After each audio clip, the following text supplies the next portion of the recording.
Selamat jalan Toyota Etios. Semoga tidak menyusahkan di tempat yang baru, sama seperti pas saya gunakan. 1 tahun pakai Toyota Etios, ya tidak rewel lah yang jelas.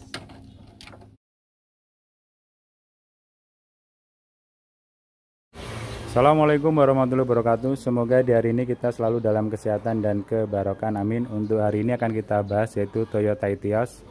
Setelah kurang lebih 1 tahun saya menggunakan Toyota Etios, ini saya dapat tuh sekitar bulan 4 ya, bulan 4 tahun 2021 atau bulan 3.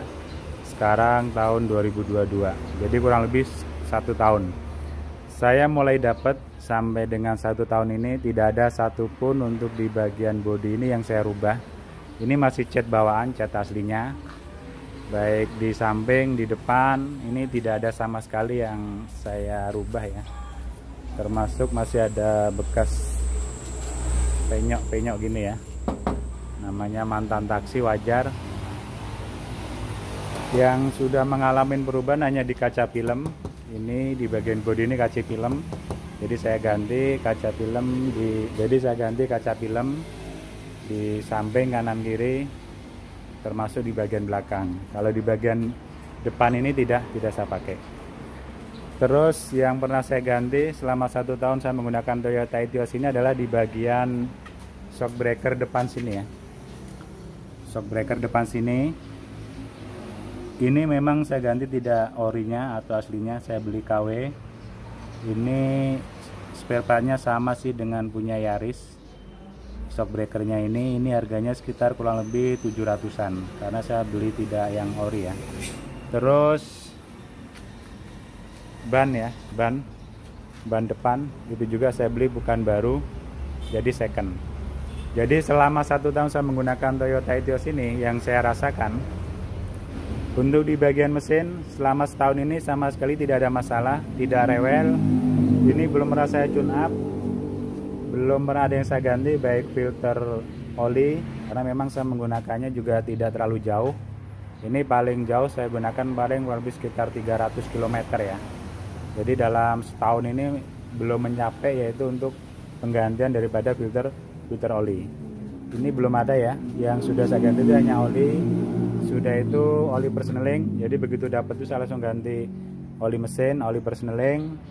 Aki masih bawaan, ini walaupun produknya kelihatan tidak ada merek, tapi ini cukup awet. Yang penting dalam perawatan aki ini adalah kekencangan di pada baut-baut semacam ini, termasuk bagian dudukan. Jadi rekan-rekan sekalian, untuk merawat aki itu ya dudukannya ini kita kasih bantalan. Di sini juga kita kasih bantalan, sehingga kalau ada goncangan dia itu tidak bergoncang. Nah ini ya. Ini kencang, jadi dia walaupun jalan jelek dia akan tetap kokoh. Nah ininya sama, ini juga sama ya, kita usahakan kencang. Nah ini terus ini belum power steering tapi setirnya cukup enteng. Yang selanjutnya adalah kelebihan dia ini, kalau menurut saya untuk konsumsi BBM-nya cukup irit, walaupun memang tidak irit banget.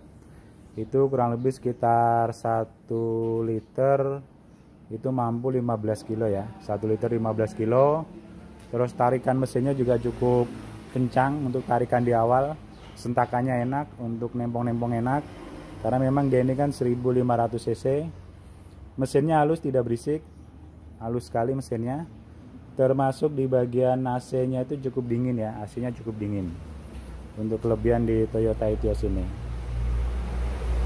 Terus kelebihan yang lainnya sih kalau saya rasakan ya, ini cukup nyaman lah untuk dikendarin, cukup nyaman, tidak begitu merepotkan. Dengan harga ya sewaktu itu saya dapat kurang lebih dari mulai dapat sampai dengan saya hidupkan pajaknya itu ya sekitar 38 sampai dengan 40 lah. Taruh dengan penambahan dandan atau segala macam atau penggantian spare part itu sekitar 42 atau 43. Jadi dengan uang 43 kita memperoleh mobil yang cukup mudah. Sudah itu ya minimal masih banyak komponen-komponen yang baru dan tidak cepat minta ganti atau tidak aus.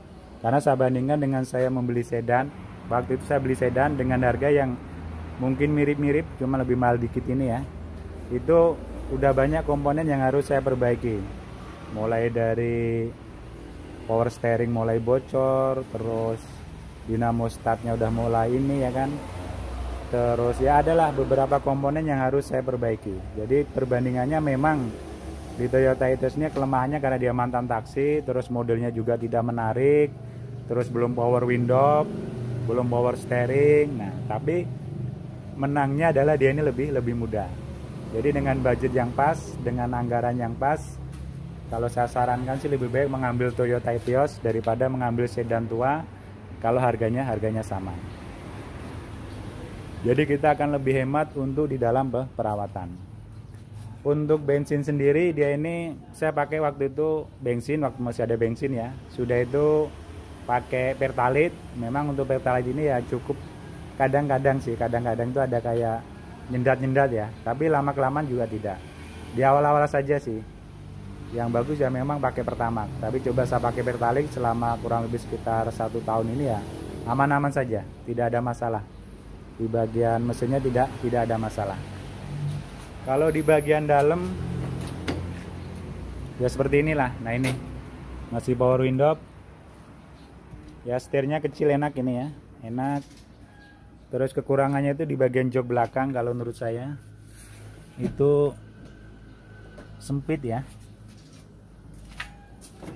Nah ini jok belakang ini cukup sempit, jadi kurang nyaman. Terus dudukannya ini gampang lepas di bawah ini. Ini makanya sempat tak ikat ya, biar tidak lepas. Jadi apa itu atomnya itu sudah kemakan. Nah, terus kalau kita mau beli Toyota Etios tuh perhatikan di bawah jok sini ya.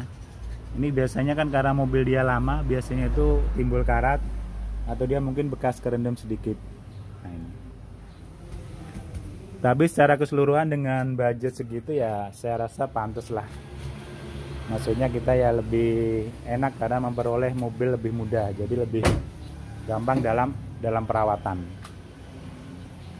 Ini kemarin biaya BBM sama pajak itu BBM sekitar 5 juta ya, biaya balik nama, terus pajaknya sekitar 3 lah, jadi 8 juta. Kalau untuk harga sendiri kalau kita ngambil di pool itu lebih murah, cuman kalau lewat perantara itu sekitar 32, 33, rata-rata orang jual 33, 35, 34 atau 36. Jadi tinggal ditambah aja 36 ditambah dengan 5 ditambah dengan 3, tergantung daripada wilayahnya. Kalau lewat biro jasa dia biasanya terima beres itu yang 45, ada yang 47, 48, itu sudah pajak hidup atas nama kita.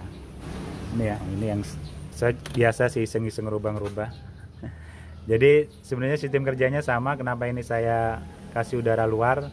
Ini maksudnya itu biar pembakarannya lebih sempurna ya. Kalau pembakaran lebih sempurna, otomatis dia ini lebih irit. Nah, ini kita lepas, termasuk di bagian sini ya. Nah ini kita lepas juga, karena ini hawa mesin masuk ke karburator, sudah itu proses dibakar lagi. Tapi kalau melepas ini hati-hati, ini dia ada kayak kalupnya apa, palep. Jadi kayak pengaturan angin itu jangan sampai lepas. Kalau lepas dia nanti nyendal mesinnya. Jadi kalau ini kita buka pakai udara luar, otomatis kan dia tidak pakai udara bekas pembakaran mesin. Jadi sirkulasi udara ini lebih bersih. Nah ini. Oh iya, satu lagi saya ganti itu juga fanbel ya, fanbel. Tapi murah sih ini fanbel. Saya beli cuma 75 kalau nggak salah. Sama dengan punya Yaris lah. Jadi hampir sebagian itu spare part